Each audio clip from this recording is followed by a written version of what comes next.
반갑습니다.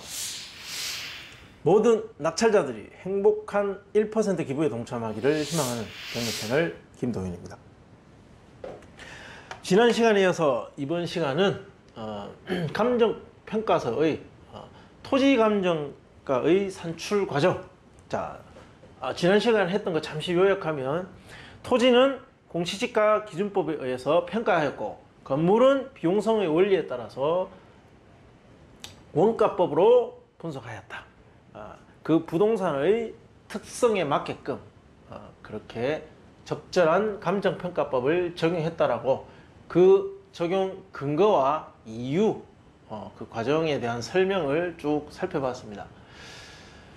자, 이렇게 하는 목적은 내가 조사한 이 부동산의 시장 가치, 현장 조사를 통해서 확인한 이 부동산의 가치와, 그리고 감정평가사가 평가한 그 가치, 소위 말하는 시장평가, 자기가 말하는 시장평가의 가치, 그 가치 판단에 이르는 과정을 살펴봄으로 인해서 비교 분석에서 누구의 생각이 잘못됐는지, 어디에 오류가 있는지, 어디에 뭔가 빠진 게 있는지, 또는 내가 생각하지 못했던 것을 그 이 평가사가 판단해서 기재했는지, 그런 내용을 발견해서 참작해서 최종적인 판단과 결정을 하기 위해서 꼭 필요한 과정이다 라고 설명했습니다. 자, 그 중에 이제 토지 감정 평가의 산출 과정에 대해서 한번 보겠습니다.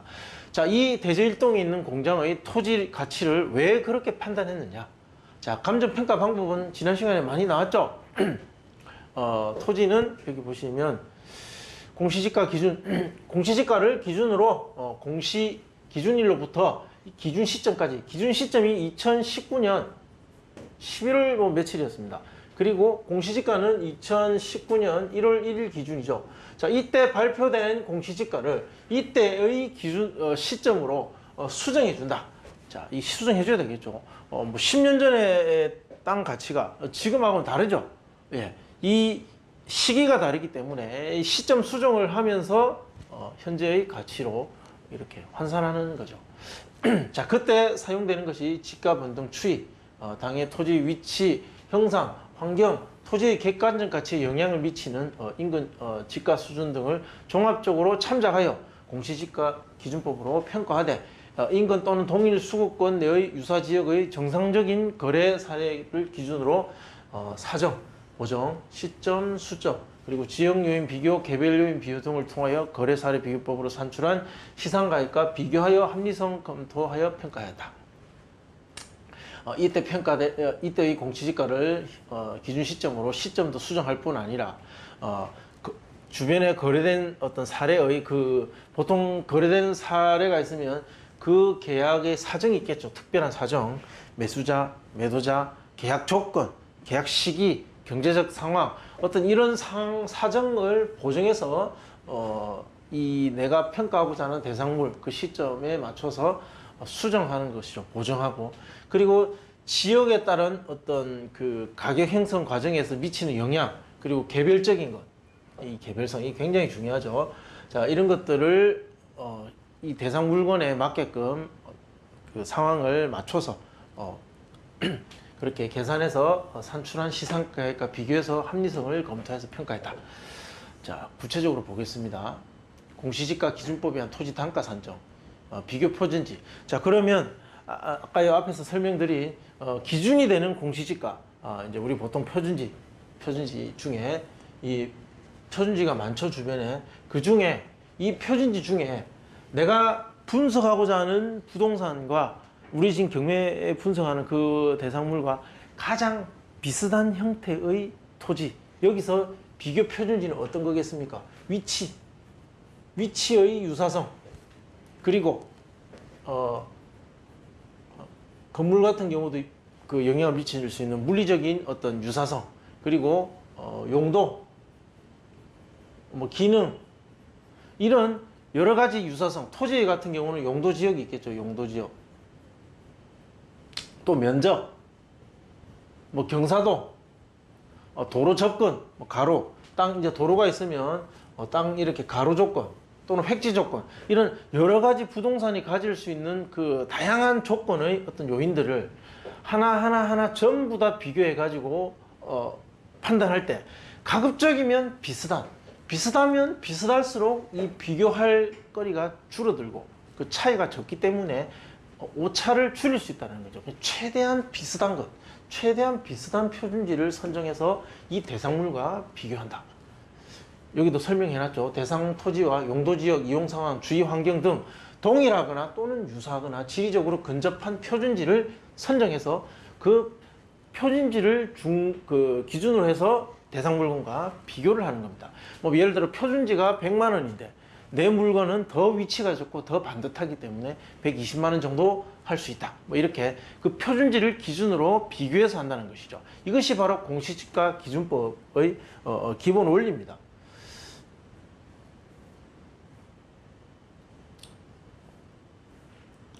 자, 이 표준지 그 지적도입니다.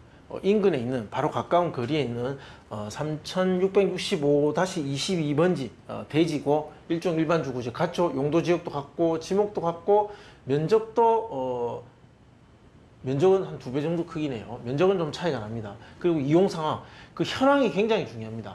공부상의 어떤 이용 상황, 용도 이것도 중요하지만 실제 이용 상황, 현장의 어떤 이용되고 있는 실제 현지의 그 현황, 이것이 오히려 더 큰 영향을 미칠 수도 있습니다. 그래서 이왕이면 이용 상황까지 같은 물건을 선택하면 좋다는 거죠. 비교할 때 차이가 적을수록 오차를 줄일 수 있기 때문입니다. 가로 조건은 세로로 이제 길게 접해 있고, 형상은 부정형이고 평지다. 그리고 기준일 공시지가니까 2019년 1월 1일, 그리고 단가는 제곱미터당 88만 원이다. 뭐 이렇게. 자, 요것을 기준으로 해서 비교를 하겠다라는 겁니다. 자, 아까 제가 말씀드린 그럼 시점 수정을 해야 됩니다. 1월 1일 날 발표된 가격이니까 나는 11월이고 이 11개월의 어떤 시간차를 수정하는. 자, 그래서 이때 사용되는 것들이 보면 대부분 지가 변동률입니다. 지가 변동률이 원칙이고 당연히 그렇겠죠. 그 지가 변동률이 없거나 발표되지 않았거나 또는 적용하기 곤란한 경우에는 생산자 물가 상승률 뭐 이런 것들을 또 적용할 수 있다라는 것을 법에 나와 있는 내용을 언급하는 것이고, 이 중요한 건 아니니까 넘어가겠습니다. 뭐 이렇게 또 있죠. 여기 따라서 국토교통부 장관이 월별 조사 발표하는 비교 표준지가 있는 시군구에 같은 용도 지역별 지가 변동률, 여기서 말하는 지가 변동률을 활용하여 공시 기준일부터 기준 시점까지 약 11개월 정도의 시점 수정치를 산정했다라고 나와 있습니다. 자, 그렇게 해서 확인해 보니까 이 시점 수정 내용, 부산시 강서구 공업지역, 이 일대의 공업지역의 지가 변동률이 1월 1일부터 11월 10일 이 기준 시점까지의 그 지가 변동률을 확인해 보니까 이것도 계산하는 게 있습니다. 뭐 이렇게 쭉 있는데 뭐 여기까지 제가 다 설명드릴 수는 없고, 자, 해보니까 지가 변동률이 4.841%, 자, 1.04, 이 소수점 5자까지 표기합니다. 1.04841, 예를 들어서 제곱미터당 100만 원이다. 100만 원. 그러면 지금 시점 수정을 한다는 것은 여기다 곱하기 1.04841을 해주는 겁니다. 자, 이렇게 해서 현재의 시점의 상황에 맞는 지가 변동률을 적용해서 지금이 그때의 가격은 이거지만 지금은 이렇다. 이 수정해 주는 겁니다. 가격이 올랐죠? 지가 변동률이 오른 겁니다. 줄었으면 어떻습니까? 뭐 0.978 뭐 이런 식으로 1 이하가 되면 지가가 떨어진 것이고 1 이상이 되면 지가가 오른 겁니다. 자, 시점 수정은 이렇게 한다. 자, 그리고 지역 요인, 지역적인 비교. 저 공시 표준지와 비교 표준지와 이 대상물, 비교 표준지가 여기 있고, 뭐 예를 들어 100m 떨어진 곳에 지금 대상 토지가 있다. 자, 그러면 이 표준지가 영향을 받는 이 지역의 어떤 요인과 그리고 이 대상물이 이게 영향을 주는 이 지역의 어떤 요인, 이것을 비교해 본다는 것이죠. 그러나 실제로 이 표준지와 이 대상 토지는 아주 인접한 거리에 있습니다. 같은 지역입니다. 같은. 그 영향이 같겠죠. 쉽게 얘기해서 뭐 부산으로 치면 부산 서면 지하철 서면역 지하철역 주변의 어떤 토지를 분석하는데 1번 출구 앞의 토지를 어떤 그 분석을 하는데 표준지가 2번 출구 앞입니다. 바로 한 30m 거리에 있는. 자, 그 2번 출구 앞의 토지와 1번 출구 앞의 토지의 지역 요인, 그 전체 지역이 받는 가치 형성 요인이 다릅니까? 같습니다. 거의 동일합니다. 여기도 바로 표시해놨죠. 지역 요인은 동일하다. 그래서 1이다. 자, 그걸 말하는 겁니다. 지역 요인은 같다. 자, 그럼 개별 요인은 있겠죠. 좀 전에 제가 말씀드린 1번 출구앞과 2번 출구앞은 비록 아주 근접한 위치에 있지만 그 토지의 개별성에 따라서 그 개별적 요인은 다를 수 있습니다. 획지의 조건, 가로 조건 또는 모양, 경사도, 주변에 어떤 좋은 영향 또는 나쁜 영향을 줄 수 있는 여러 가지 요건들 다를 수 있습니다. 도로와 그 다른 도로 건너편에 있는 다른 땅이라면 따라서 이 개별 요인은 다를 수 있습니다. 이것을 이제 비교하는 것인데 아주 과학적이고 아주 세밀하게 분석이 들어갑니다. 그러나 이 안에서 바로 오류가 발생하기도 합니다. 여기 보면 토지의 개별 요건은 각각 조건에 따른 세 항목으로 분류하여 다음과 같이 비교했다. 보면 자, 가로 조건, 폭, 포장, 도로, 교통, 연속성. 자, 이것을 비교해 보니까 0.95 정도 이렇습니다. 그러니까 표준지를 1로 잡았을 때 대상지는 0.9 정도, 그러니까 약 5% 정도 열세하다라는 겁니다. 더 안 좋다라는 것이죠. 그렇게 조건별로 하나 비교하는 겁니다. 자, 그리고 접근 조건, 교통시설과의 거리, 뭐 이런 것들을 따져보니까 대등하다. 왜냐? 뭐 1번 출구 앞이나 2번 출구 앞이나 뭐 교통 조건은 거의 비슷하죠. 이제 그런 것들 말하는 겁니다. 대등. 그래서 1입니다. 자, 환경 조건, 동력, 공업, 배수, 지반, 지질, 뭐 여러 가지 이것도 1입니다. 자, 그리고 획지 조건, 면적, 형상, 고적 1.03. 자, 1.03이면 뭡니까? 비교 표준지가 1이고 이 대상지는 1.03이니까 3% 정도 더 좋다. 행정적 조건은 0.96. 그러니까 4% 정도 나쁘다. 그리고 기타 1 비슷하다. 자, 여기서 우리가 반드시 짚고 넘어가야 될 것이 있습니다.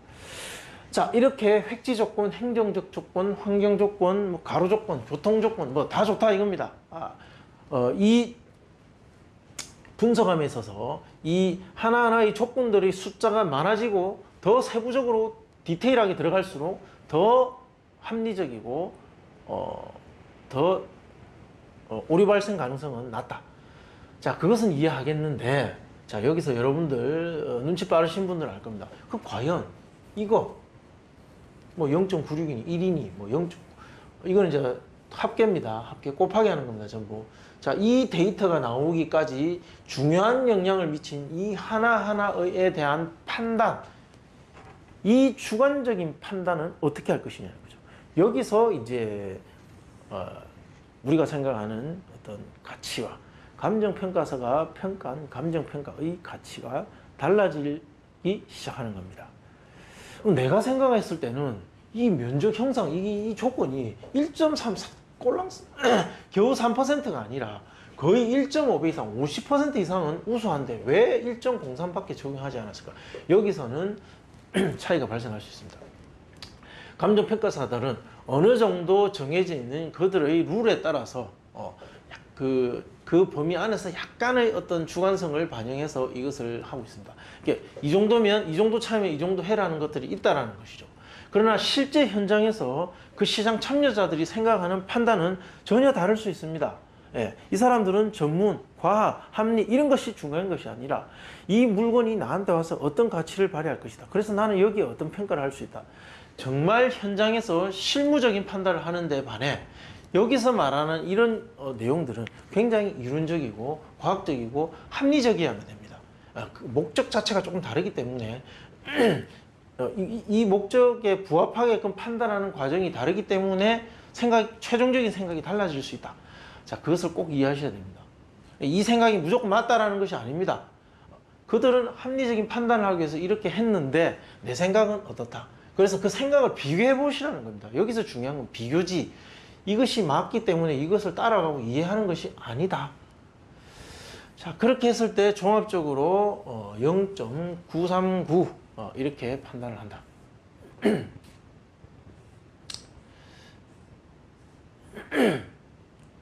조금 전에는 1번, 자, 그리고 3번. 자, 여기 땅이 두 개가 있습니다. 대지. 그렇죠? 자, 그리고 또 뭐가 있습니까? 도로가 있죠. 물론 얼마 되지 않는, 감정가 뭐 얼마 되지 않는 도로인데, 조금 전에 보신 거는 대지에 대한 판단이고, 지금 여기 있는 거는 도로, 1년 번호 3번이라고 되어 있습니다. 자, 이 도로에 대한 판단입니다. 아무리 작아도, 금액이 작아도 판단해야 되겠죠. 여기도 똑같습니다. 가로 조건, 뭐 포장, 도로, 개통, 연속성, 접근 조건, 인근, 대중교통, 뭐 환경 조건, 동력자원, 공업용수, 공장 운영을 하는데 필요한 주변 환경, 이런 것들을 말합니다. 획지 조건, 뭐 면적 형상 고저. 자, 이렇게 해보니까, 자, 보면, 가로 조건은 0.95, 즉, 비교 표준지보다 한 5% 정도 열등하다. 자, 그리고 접근 조건은 대등, 환경 조건 대등. 왜냐? 가까우니까. 아주 가까우니까. 자, 아까 예를 들어서 설명했죠. 서면 지하철역 1번 출구와 2번 출구의 접근 조건, 환경 조건. 뭐, 거기서 거기죠. 가로 조건 약간 다를 수 있습니다. 자, 획지 조건. 이건 이제 땅의 모양, 형세, 고저 이런 것들이기 때문에 다를 수 있죠. 이게 0.5%, 이거 0.95, 이거 5% 정도 열세한 겁니다. 그리고 용도지역, 행정적 조건. 여기서 확 차이 납니다. 여기 보시면 뭐 5%, 3%, 기껏해야 5% 범위를 잘 벗어나지 않았는데, 왜 여기서는 거의 3분의 1입니다. 33%니까. 왜 비교 표준지가 1인데 이것은 0.3밖에 안 되느냐. 이거 도로입니다, 도로. 통상 도로는 인근 대지의 3분의 1 가격으로 평가를 합니다. 자, 이것도 문제입니다. 여기서 저는 이제 또 말씀드려야 되는 것이 3분의 1로 본다. 3분의 1로 봐라. 라고, 그렇게 감정평가의 어떤 실무 지침 같은 또는 법규나 지침, 어떤 이런 종합적인 이론에 이렇게 나와 있으니까 감정평가서들은 그렇게 평가를 합니다. 그런데 시장에서는 도로라고 해서 무조건 인근 대지의 3분의 1이랴. 시장 참여자인 매도자들이 모두 다 3분의 1 정도로 판단하고 평가하느냐? 그렇지 않다는 것이죠. 그렇지 않습니다. 여기서 차이가 있을 수 있습니다. 그런데 이제 이러한 내용들을 알고 있는 매수자들은 이 이론과 생각에 영향을 받아서 대략 3분의 1 정도라는 것을 인식하고 반영하려고 합니다. 근데 실제 시장에서의 어떤 그 자연 발생적인 생각들의 어떤 충돌에 의한 반응을 생각해 보면 무조건 3분의 1로 적용하느냐? 그렇지 않다는 것이죠. 도로임에도 불구하고 정말 필요하면 인근 대지 가격 정도로 주고 살 수도 있습니다. 또 반대로 정말 도로의 기능 외에는 아무것도 재산적 가치를 할 수 없고 오히려 집만 된다면 3분의 1이 아닌 10분의 1도 안 될 수도 있다. 자, 이 점을 이해하셔야 됩니다. 이것이 이론과 실무의 차이입니다. 두 가지를 다 이해하려면 어느 정도 이론도 아셔야 되고, 그리고 실제 현장에서 일어나는 그 시장 참여자들의 생각을 무엇보다도 거기에 집중해서 존중해서 판단할 필요가 있다. 자, 절대 무시해서는 안 된다는 겁니다. 즉, 조금 더 쉽게 설명하면 대지값이 1억이고 다른 조건이 비슷한 옆에 있는 도로가 그러면 3,300이다. 대지의 3분의 1로 본다라고 그렇게 말하는 사람이 있다면 그 사람은 잘못된 생각입니다. 실제 현장에서의 거래 가치는 다를 수 있습니다. 다만 이렇게 이론적으로 그렇게 판단한다라는 겁니다. 자, 그래서 여기에 33%를 적용하고 기타 조건 1. 자, 이렇게 하니까 걔 누계 0.298 이렇게 된다. 이렇게 된다는 겁니다. 따라서 보시면 0.298이면 대략 한 0.3 가까이 되는 거죠. 그러니까 인근 대지의 0.3 정도가 나오게끔 그렇게 만들어져 있다. 자, 그 밖의 요인 보정. 이것은 다음 시간에 해야 됩니다. 자, 이건 설명할 것도 많고 하기 때문에. 자, 내용이 좀 어려우실 겁니다. 가치 분석에 이르는 과정은 상당히 많은 것도 알아야 되고 또 경험도 많아야 되고 지식도 많아야 됩니다. 자, 실제 컨설팅 과정에서는 제가 지금 여기서 설명해 드린 것에 훨씬 많은 내용을 검토하고 판단하고 있습니다. 그래서 제가 여기서 아파트 수업을 하다 보니까 되게 쉽게 보실 수는 있는데 실제 다른 기타 일반적인 부동산들은 굉장히 어렵습니다. 그래서 이것을 유튜브에서 개인정보나 권리 분석 과정에 있어서 많은 것들을 이야기해야 되는데 그런 것들을 끌어와서 설명하고 보여주고 하기도 어렵거니와 일반 다수의 일반인들을 상대로 이런 것들을 설명하는 것이 대단히 어렵기 때문에 제가 그동안 좀 피해왔던 것입니다. 뭐 그렇지만 한 번 정도는 또 보여드리고 설명할 필요도 있기 때문에 이렇게 진행하고 있습니다. 자, 다음 시간에 또 이어서 제가 설명해 드리겠습니다. 자, 궁금하신 내용은 댓글로 남겨주시고 좋아요, 구독 신청 부탁드립니다. 감사합니다.